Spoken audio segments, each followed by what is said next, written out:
Dressing کا دراز کھولا تو وہاں پر وہ سیٹ غائب تھا۔ اب والدہ سوچنے لگی کہ میں نے کہیں اور رکھ دیا سیٹ کو۔ ہم سے پوچھا، ہم لوگوں نے کہا آپ نے یہیں پر رکھا تھا۔ ہم نے ساری ڈریسنگ کی درازیں کھول کے دیکھ لی، الماریاں کھول کے دیکھ لی، کمروں میں دیکھا، دوسری جگہوں پر بیگس چیک کیے، کبرڈز چیک کی، اس کے علاوہ دوسرے کمرے، یہاں تک کہ کچن کی کیبنٹس بھی کھول کے دیکھ لیا، مگر وہ سیٹ کہیں پر بھی نہیں تھا۔ اور ہم خود حیران تھے کہ ابھی تو وہ سیٹ پہنا تھا 2 دن پہلے، تو کدھر چلا جا سکتا ہے۔ میری والدہ نے اور ذکر بھی کیا اور آنٹیوں وغیرہ سے جو وہاں پر تھیں لیڈیز، اپنی دوستوں سے، کہ میں نے وہ سیٹ میرا گم چکا ہے، تو وہ کہنے کہ ابھی اس دن تو تم نے پہنا ہے۔ ہم لوگ ڈھونڈتے رہے سیٹ کو، سیٹ نہیں ملا، اسی طرح سے گئیں والدہ تقریب میں بھی، اور پھر اس کے بعد 1.5-2 سال گزر گئے، ہم لوگ اس سیٹ کو ڈھونڈ کے تھک گئے، پھر ہم نے اس کو بھلا دیا۔ لیکن پھر کیا ہوا کہ ہم لوگوں نے دوبارہ سے، میرے والد صاحب آئے پاکستان، ہم لوگ سارے پاکستان آئے، تو میری والدہ کی عادت تھی کہ وہ یہاں پر ہمارے لیے چیزیں وغیرہ لے کر آتی تھی، جو باہر سے، جو وہ یہاں پر رکھ جاتی تھی کہ جی بچوں کے جہیز وغیرہ کے کام آئیں گی، وہ انہوں نے پیٹیوں میں بند کر کے تالے لگا کے جاتی تھی۔ تو جب واپس آئیں تو والدہ نے وہ پیٹیاں کھولیں کہ ان کے اندر چیزیں رکھیں، تو انہوں نے دیکھا کہ وہ سیٹ جو تھا وہاں پر موجود تھا۔ وہ بہت حیران ہوئی کہ یہ سیٹ یہاں پر کیسے آ گیا، کیونکہ چابی بھی پیٹیوں کی والدہ کے پاس تھی، تالے کی،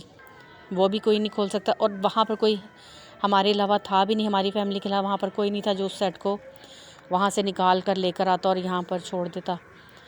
اور سیٹ کو جب کھول کے دیکھا گیا تو وہ جیسے کسی نے چبایا ہوا، اس پر دانتوں کے نشان واضح طور پہ، دانت بھی عجیب طرح کے تھے،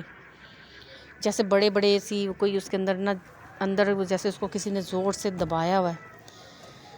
اور عجیب سے نشان تھے، نوکیلے سے۔ میرے والدہ نے وہ سیٹ، ہمارے گھر ایک مولانا صاحب آتے تھے پاکستان میں ہی، جو کہ ان کے بچے بھی وہاں پہ مقیم تھے، اور وہ ان کے لیے اکثر ہمارے ہاتھ چیزیں وغیرہ بھجواتے تھے، اور ان کے بچے بھی وہاں سے ان کے لیے کچھ بھیجنا ہوتا تھا تو ہم لوگوں کے ساتھ بھیج دیتے تھے۔ تو وہ اپنا سامان وغیرہ لینے کے لیے جب آئے تو ان سے میری والدہ نے اس بات کا ذکر کیا، انہوں نے کہا کہ آپ وہ سیٹ دکھائیں۔ جب انہوں نے دیکھا تو کہنے لگے کہ یہ جنات کی شرارت ہے،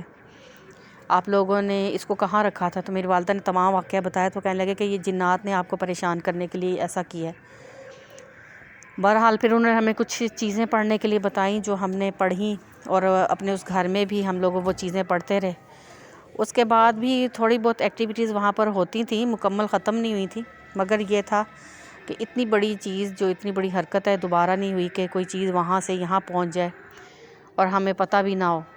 اور وہ بھی اس طرح کہ اس کو چبا کر اس کا برا حشر کیا ہو۔ تو اللہ کا شکر ہے کہ اس کے بعد خیریت ہی رہی۔ اس کے بعد بھی ہوتی نہیں کچھ، لیکن وہ آپ کو میں پھر کبھی بتاؤں گی۔ یہ تھی میری کہانی جو آپ سے شیئر کرنی تھی، بہت شکریہ۔ اب ایک شارٹ سٹوری آپ کو سناتے ہیں۔ یہ سٹوری ہمیں حامد نے سینڈ کی ہے، یہ انہوں نے ہمیں سینڈ کی ہے ڈیرہ غازی خان سے۔ حامد کہتے ہیں کہ ایک روز میرا چھوٹا بھائی، شام کا ٹائم تھا، تو وہ بڑی باہر سے آیا کھیل کر، کرکٹ کھیل کر، تو اس کے چہرے پہ بدحواسی تھی اور ہوائیاں اڑی ہوئی تھی، اس کا رنگ بالکل پیلا ہو رہا تھا، وہ بہت خوفزدہ تھا۔ ہم لوگوں نے اس سے پوچھا کہ ہوا کیا ہے؟ وہ بڑا ایسے باہر سے آیا اور ایک دم سے اپنے کمرے میں چلا گیا، پھر وہاں سے نکل کے وہ والدہ کے ساتھ چمٹ گیا اور رونے لگا۔ بڑا عجیب سا اس کا بیہیویئر تھا، تو جب اس سے پوچھا گیا تو وہ پہلے تو روتا رہا، اس کے بعد اس نے کہا کہ ہم لوگ سب دوست جو تھے وہ کرکٹ کے میچ کے لیے ہم لوگ گراؤنڈ میں گئے، تو ایک دوست نے کہا تھا کہ میں کل نہیں آؤں گا کیونکہ میں نے شادی پہ جانا ہے، تو ہم لوگ ابھی ہم وہاں پر ٹاس وغیرہ کر ہی رہے تھے تو وہ بھی آ گیا، تو ہم لوگوں نے اس سے پوچھا کہ تم تو کہتے میں نے شادی پہ جانا ہے، وہ کہنے لگا کہ نہیں، ہمارا پروگرام چینج ہو گیا تو ہم نہیں گئے شادی پہ، اس لیے میں ادھر آ گیا ہوں کھیلنے کے لیے۔ میرا بھائی کہتا ہے کہ ہم لوگ جب ہم نے گیم سٹارٹ کی تو اس کا عجیب ہی بیہیویئر تھا، وہ فیلڈنگ کے لیے جب وہ بھاگتا تھا تو 1 سیکنڈ سے پہلے وہ بال تک پہنچ جاتا تھا اور اس کو کیچ کر لیتا تھا، اور جب وہ بیٹنگ کر رہا تھا تو تب بھی وہ ایسے تھا کہ وہ چوکے چھکے کے علاوہ اس کے پاس کچھ نہیں تھا، وہ اتنا وہ ایکٹیو ہوا تھا۔ ہم لوگ بہت خوش بھی تھے جس ٹیم میں وہ تھا کہ جی ہم جیت رہے ہیں اور وہ بڑا اچھا کھیل رہا ہے، تو تمام چیزیں، وہ کہتے ہیں کہ جس وقت ہم بچے تھے تو ہم اس کو وہ سمجھے نہیں کہ اتنی جارحانہ وہ کر رہا ہے، ہر چیز اس کی وہ طریقے سے کھیل رہا تھا جس طریقے سے۔ کہتے ہیں کہ جب ابھی ہمارا فائنل ہو گیا سارا کچھ اور اب ہم جیت گئے تھے، تو ہم ادھر آنے لگے تو ہم نے اس کو کہا بہت بہت شکریہ، آج تم نے نا بہت اچھا وہ دکھایا ہے، کام دکھایا، تو اچھا ہوا کہ تم شادی پہ نہیں گئے تم۔ وہ کہتا ہے کہ وہ تو شادی پہ چلا گیا ہے۔ سب ہم لوگ حیران ہو گئے کہ کون چلا گیا، تو اس دوست نے اپنا ہی نام لیا کہ وہ تو شادی پہ چلا گیا۔ تو ہم نے کہا کہ وہ شادی پہ چلا گیا کیسے چلا گیا، مطلب تم تو یہاں کھڑے ہو، تو پھر تم کیوں یہ کہہ رہے ہو کہ وہ شادی پہ چلا گیا؟ تو اس نے کہا کہ وہ تو چلا گیا ہوا ہے، مگر میں اس کا روپ لے کر آیا ہوں اور میں ایک جن ہوں۔ ہم نے سوچا شاید ہمیں ڈرا رہا ہے، ہم نے اسے کہا کہ ڈراؤ مت، تو اس نے کہا کہ میں تمہیں ثبوت دے سکتا ہوں۔ ہم نے کہا دو ثبوت، تو وہ ایک دم سے ہماری آنکھوں کے سامنے سے غائب ہو گیا،